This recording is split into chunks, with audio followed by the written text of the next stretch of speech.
This is still the case with it's like what a silly thing, but that's actually the case with the Model 3. Model 3 battery pack has a top enclosure, and the car also has an underbody. Yep. What's the point of that? That doesn't make any sense. Because the pack team wanted to have an enclosed battery pack, and the body team wanted to have an enclosed body. Yeah, it makes sense. But you don't need two. Oh. So, yeah. Awesome. So this is all this, and putting the top cover on the battery pack is a big pain in the neck. So it adds mass and cost and stuff. So that should definitely go away in the future. Lots of brackets on brackets, that kind of thing. So you survived the production hell of the Model 3, which was pretty intense. I mean, that was like stupendously difficult. And I mean, I think it's sort of Tesla. I don't know if this is accurate or not, but I think it might be accurate. Is the first car company to reach volume production, I think in 80 or 90 years or something like that in the US. That's wow. Yeah. And it's a harder time to do it, for sure. Yeah. The complexity of like what people, the regulatory requirements and the minimum expectations for a car at this point are dramatically more than they were 80 or 90 years ago. And the place you chose to do it, too. Yeah. So it was a super difficult one. I mean, there's lots of car company startups, but doing the prototype is the easy part. Building the production system is 100 times harder. Yeah. So, I mean, that's where you see the things fail. There've been, over the course of the last century, probably thousands of car company startups, most of which people have never heard about. You know, occasionally they'll hear about something like a DeLorean or a Tucker. Most of them, there's not even a footnote. And it's because of the difficulty of production. And here's a real important point that is not well appreciated. This is a point that should be advanced by short sellers, but I've not seen it. I've not seen it articulated, but it should be.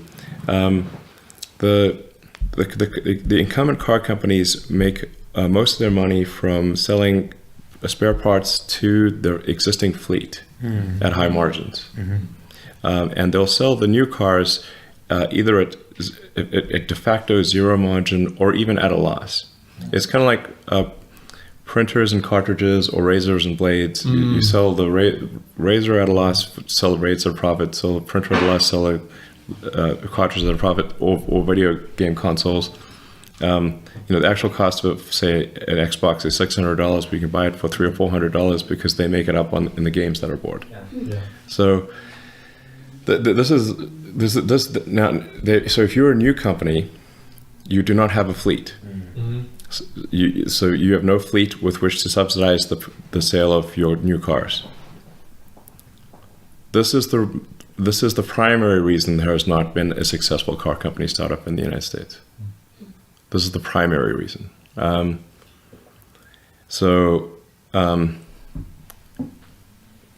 the incumbent car companies have 80% of their fleet outside of warranty or something like that. Maybe it's 70%, but approximately. Like if a car lasts for, say, 20 years or something like that, and the warranty is for 4 years, then it's 80% out of warranty. So even if they stopped selling new cars, they would still, the profit would increase. So, according to Edmunds, dealerships make 20% of their revenue, but 50% of their profits on service. Yeah, exactly. So, and the car companies themselves will often make more than 100% of their profit on selling spare parts. Wow. Yeah. So if the point at which they're making, say, 110% of the profit from selling spare parts, it means that they're actually selling the new cars at a loss. So this is the very difficult thing to overcome. In order to overcome it, a car has to be significantly more compelling than other vehicles, such that people are willing to pay a premium, and that you can actually be positive cash flow aspirationally profitable selling new cars, not simply selling spare parts to the fleet. So, I mean, for Tesla's fleet is probably 10% of Tesla's fleet, or something less than 20% is out of warranty, whereas 80% of the other car makers is out of warranty. So this makes it very difficult. Also, electric cars need much less servicing, so that's another difficult thing. So this is the main. This should be the main argument advanced, I think, for why a new car company cannot be successful. The main one. And so, yeah, then like I said, in order for that car company to have any chance, it must be compelling enough that people will pay a premium. Otherwise, there's no chance. And I think there's actually, in order for a car company to be successful, it has to succeed on two fundamental technology discontinuities. One being electrification, and the other one being autonomy. I think not even pure electrification by itself is not enough. Mm-hmm. So you can, but like since the moving production line, there've been two major technology step changes, being electrification and autonomy, and the combination of those two is that's the only opening for a new car company to make it. Yeah, it makes sense. I mean, without autonomy, you'd probably have to wait for EVs to reach price parity. With autonomy, you can drive many more miles and bridge that gap easier. And it's like, well, Tesla's moat in some ways, or not moat, I guess, but like Tesla's advantage in many ways is bigger because like these are two such different technologies that are happening at once that you've been working on while nobody else has. So it's like that much harder to replicate now that it's been accomplished almost. It's very hard for any new car company to enter the market. They have to make a very compelling product, meaning they have to have some significant technology advancements in the electric drivetrain and the battery pack, and just generally with the car itself, and then the autonomy has to be very compelling. Autonomy in and of itself is enormous. So both of those things a company must be successful in doing, or they will end up in the cemetery. So that's the real challenge of it. Yeah. Well, even with like the software updates, I mean, that's something that no other manufacturer can really even get right. They can't do it over the air. You have to take your car into, because it doesn't work, right? So that's a core component of providing updates. Instead of getting your revenue now from the dealership and spare parts and stuff, you can actually send software as a service. We actually did a whole podcast on this. Well, our goal is to minimize service costs. Yeah. Whereas the other car companies, I wouldn't say the goal is to maximize service costs, but it's certainly not to minimize it. Well, car companies also have two different businesses. There's the dealerships where their business is actually just service, and I don't think it's anyone's surprise that people don't like going to their dealer. I mean, it's like it's because their incentives are actually not aligned with the customer's incentives. Their goal is to bring you back as often as possible. Yeah, the dealerships' incentives also misaligned with the car companies during the warranty period, because the car company has to pay for the warranty, the service during warranty. So it's that they have a conflict of economic conflict of interests. The car companies cover the warranty costs, but the dealership makes profit on the servicing. So they want to maximize servicing even during the warranty period. Yeah, it's almost like the economic factors you just mentioned have created like a complacency where there is no innovation because, nobody can just start a car company. Yeah. Right? I mean, it's like Schumpeter's creative destruction.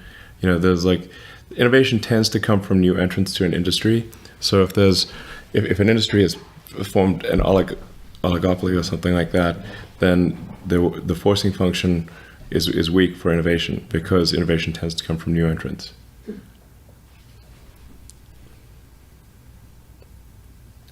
Yeah. So this is the problem with rockets. There's not a lot of new entrants. So innovation forcing function is weak. But it's encouraging to see a rocket booster land. Yeah. And everyone is all like, wow, we can innovate maybe.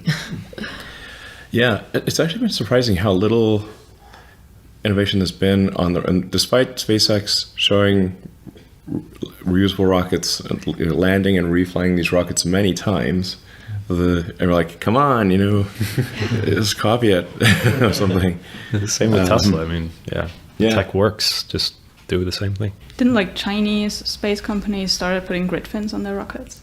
I think there's some Chinese rockets that have launched with grid fins. Well, you can really use any kind of fin. Grid fins just are more predictable across a wide range of speeds. So from hypersonic through, supersonic, transonic, subsonic,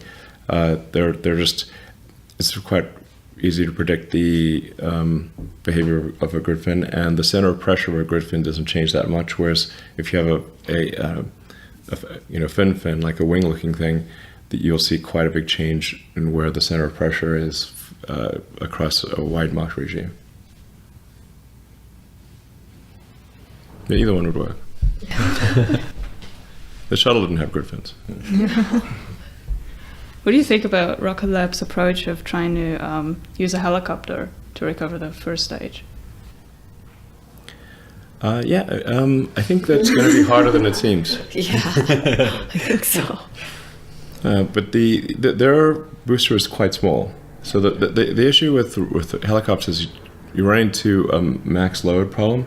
Like the lifting capability of helicopters is not that great, and that lifting capability drops with altitude, and then the range of a helicopter is also not that great. So then you end up having to have the helicopter on a ship, and then if in heavy weather conditions you can't take off. So that you have to be. Your weather constraints at the launch point and the catch point are end up limiting your launch availability. And then you got to. It's dangerous. You've got somebody in a helicopter with a pilot trying to catch this thing coming out of the sky. Yeah. It Doesn't sound too sane. There's certainly the potential for something to go wrong. Whereas if you have a drone ship, if it smashes into the drone ship, it's not a big deal. If it smashes into a helicopter, that's a big deal. Sure. Yeah. So, overall, I've been, that said, I've been pretty impressed with Rocket Lab, and they're making a go of it. And they're going to do reusability, which is important. It's fundamental. Do you guys still see yourself doing that city to city travel in 30 minutes one day? That would be awesome. I want to do more Starship. Yeah, I think that can, for sure, can be done. Yeah, for sure can be done. It is loud. It's really a noise is the biggest concern there. Both taking off and landing. When it comes in for a landing, that sonic boom is loud. It's like, there's actually two sonic booms. So it sounds like somebody just discharged a double barrel shotgun in your backyard. So it's not like it's breaking windows or anything, but it's like, it'd be pretty annoying if it's happening on a regular basis. That's basically what it amounts to. So then you have to do it offshore. So I think we'll do, but can it be done? Definitely. And it's the fastest way to get anywhere based on known physics. So, and I think the economics can be made to work as well, so that it would be competitive with international air travel. It'd be exciting. Wow. That's Yeah. true? Wow. I can't wait for that. I travel a lot, to Asia, minimum 12 hours to 14 hours. Sure. Yeah. Will you try to keep most of the launches around the equator, or would it matter? It doesn't matter a ton. It matters if you're going east to, if you launch east, you have the advantage of the Earth's rotation. The closer you are to the equator, the more you can take advantage of Earth rotation. if you fly west, you're actually counteracting Earth's rotation, so the delta velocity that you need is higher. But you can go in either direction. I think one of our upcoming launches is actually retrograde flight. So it's going to go against the Earth's rotation. That'll be fun to watch. Yeah. But if Starship is going to launch so many times a day, how are you going to produce all these Raptors? Because we've been touring the SpaceX factory in Hawthorne, and you're making them by hand, right? Are you going to automate any of this? Yeah, I wouldn't say it's being made by hand. Being assembled by hand, maybe, but Yeah, that's what I mean. Sorry. we have a lot of metal printers. We have a whole That's Those incredible. 3D printers are crazy. 3D metal printing. Wow. Yeah, Love it. I mean, I think SpaceX is pushing the envelope of metal printing more than anyone else. At least that's what the splatters tell us. But we also have a foundry. Cool. We do casting of exotic parts for a Raptor. With a lot of CNC machines. It's a very complicated engine to build. Merlin looks like a toy relative to Raptor. It's very simple. But we're going to make a lot of Raptors and Starships. So are they all going to be made in the States then? Yes, Okay, they'd have to be. But they have to be. yeah. Yeah, we can get simple ingredients from outside the U.S., but other than that, we're not allowed to Strange. transmit any sort of NASA IP. Yeah, NASA. Yeah. no. It's like anything that like is a sophisticated element of a rocket engine, we're not allowed to transfer out the U.S. or rockety stuff is the weapons technology. So just the Starship, when it's assembled, will fly there and come back. So Well, technically, there's a lot of rockets at the bottom of the ocean that we can push out, and they have. This is true. So if your city-to-city rocket travel works, does that mean Tesla doesn't need to build an electric airplane? Man, building an electric airplane has a lot of difficulty associated with that. Or what about the VTOL jet? There's a lot of difficulty associated with that. I gotta make sure. Well, it takes a massive amount of effort to do any one of these things, so you can't do them all. It's not possible. Say, how do you allocate the resources? What's the best thing to do? Making a VTOL jet can definitely be done. Doing electric aircraft for sure. I mean, all transport will go electric except for rockets. Everything. I guess why it seems exciting is because if Tesla's leading in energy density and battery technology, then the logical next step is like, if somebody's going to build an electric airplane, it's the company with the best, lightest, most efficient batteries, right? Yeah, it's hard to. It's an entirely different regulatory regime. Like there aren't any car companies that are also aircraft companies. So why don't they just make aircraft? Yeah, actually, it's kind of funny. There was like some conspiracy theories on Twitter because on Instagram, Tesla's category, it said automotive, and then somehow aircrafts and boats got added. Yeah. Boats. Like at the Cybertruck event, they changed Yeah. it. Something They're more like, Cybertruck They're making got a changed. boat or an airplane. This is like your Wikipedia. I think it's incredibly hard to bring an aircraft to production and meet all of the regulatory requirements worldwide. It's a very difficult thing. So it's not like it's something that could just be done. We would have to not do a bunch of other things. It's not like there's like a ton of unallocated resources at Tesla and like, oh, what should we do now? It's like a constant resource starvation. So then it's like, why don't you do this other thing? Okay, well, we're starving for resources. Then what will you not do? Well, it seems like that's what's so exciting is now that the business has kind of taken this next step, the resource like starve is kind of changing, or hopefully slowly changing. I mean, an airplane, like maybe another car or something. It's not. Yeah, not necessarily in airplanes, but I'm just in general. It seems like the financial help means you can spend more on R&D, you can invest more. Like That's not how it works. It's not like if you just had more money, you could spend it effectively in R&D. If there was a factory producing excellent engineers, that would be true. Where is this factory? It doesn't exist. So it's incredibly difficult to find the right talent, integrate them into an organization, and have it work effectively.